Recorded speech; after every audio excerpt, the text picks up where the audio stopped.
I'm indeed honored to be here this morning as your chief guest. As young people in education are very close to my heart. Today is a big day for our student leaders inductees. Today each of you will take on a huge responsibility as young leaders of your schools. You will become the cornerstone of the student body of 2017, and will really have to set the very best example in all that you do throughout the year. Today begins a new chapter in your journey as a young man and a woman of this establishment. So I take this opportunity to congratulate you, first and foremost, for leading exceptionally student formative years while still a young saint.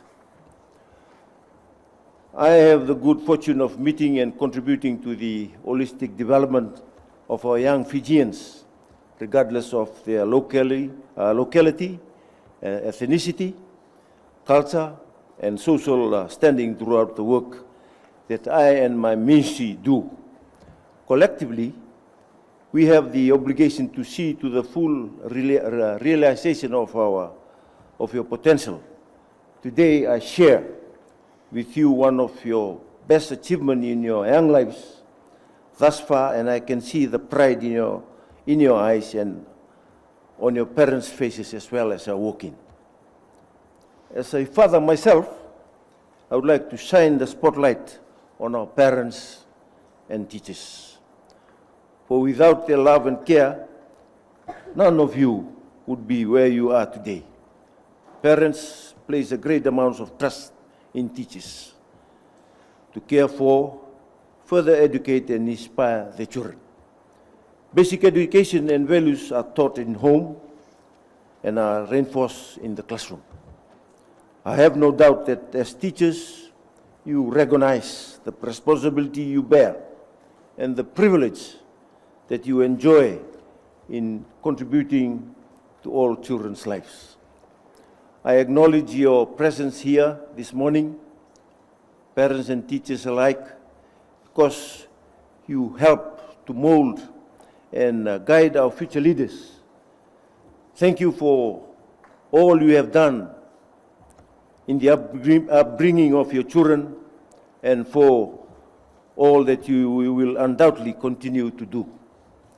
Today's Students Leaders induction theme is Christ-centered leadership as the way to lead and serve in our family, school, church, and nation. You may ask yourself, what is required of me to lead my fellow students? What does an ideal leader do? What quality do I need to possess to be the competent and trustworthy leader that my school requires of me? I know that this is about a few of the searing questions that you may be asking yourself now. Let me assure you, you each possesses the qualities of a leader. Otherwise, you would not have been called to take up this task by your teachers and your peers. Their trust is already placed in your hands. What you do with it is your choice. But please remember that you have worked towards this, so do not let your effort turn to naught. Peter Drucker, a well-known writer on leadership and management, has said, and I quote, "Leadership is lifting a person's vision to a high heights, the raising of a person's performance to a higher standard, the building of a personality beyond its normal limitation."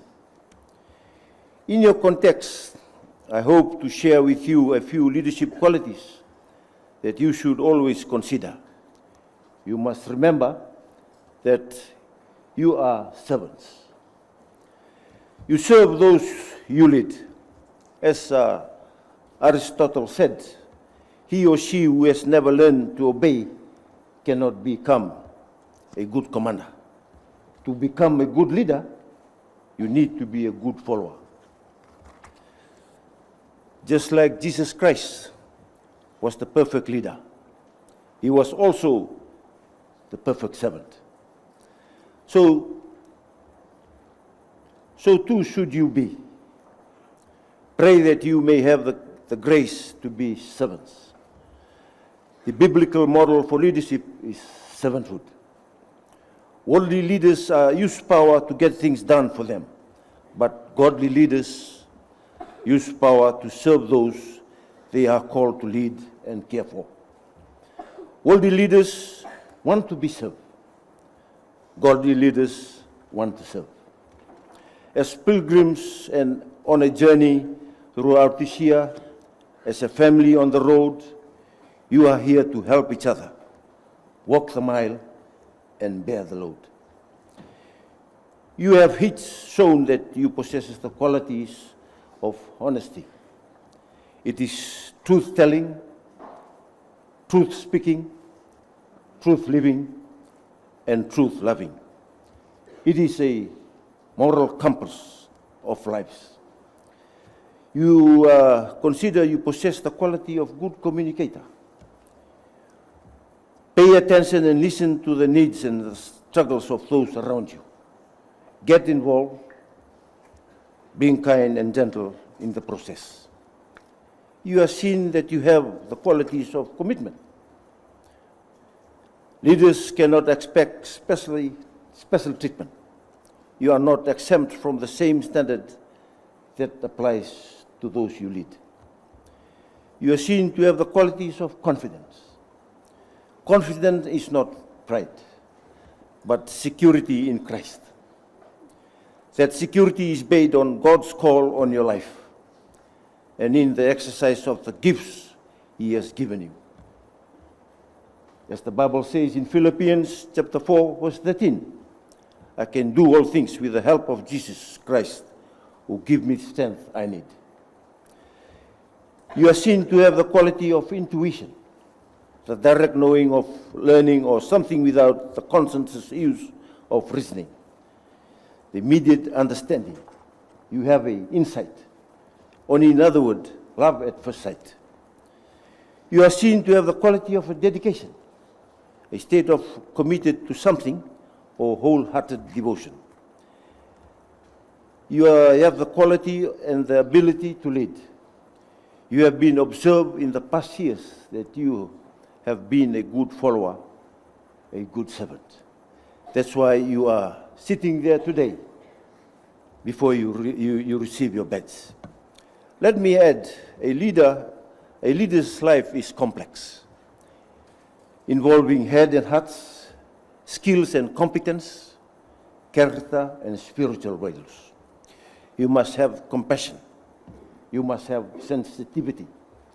You must have awareness of others and respect. Please remember that respect has to be earned, and being a leader will automatically give you some of that, but the rest, respect has to be earned. Let me also remind you that as leaders of the school, you are now role models. The badge which will be given to you today must serve as a daily reminder of the task and responsibility that you have each been entrusted with. I have no doubt that you will carry out your duties and obligations to the best of your ability. It is therefore my duty also to urge you to accept this charge and responsibility. I celebrate to all students here. This morning, please take this opportunity to pursue your education with extra commitment, vigor, and dedication. There will come a time when you no longer depend on your parents and teachers, and you will be thrust into the unforgiving world on your own. Although your parents will always be there to support you, sow the seeds of your success now, building on your education as the foundation of your success. The day will come when you reap what you sow. As young as you may be now, I hope that you are a you are protected from the reality of life beyond the walls of your school, and that you will use this time to build your character and your values. I urge you to study and learn now so that you are able to plant your feet firmly on the ground. My role model is what my parents always tell me. You must put feet on the ground, because we are all made from earth and you are related to earth. The only way you can put your feet off the ground is through your post, through your money and through power. Once your both feet are off the ground, you easily collapse. When you collapse, you crash. That is a teaching by a role model during my young days. You ventured forth into the world as independent individual.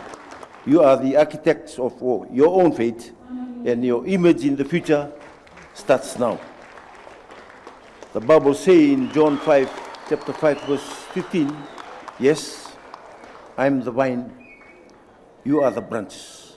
Those who remain in me and I in them will produce much fruit. For apart from me, you cannot do nothing. Leaders submit themselves to the ultimate leader, which is God. Concentrate on your studies, and in doing so, contribute to your own personal development and the development of the society as a whole.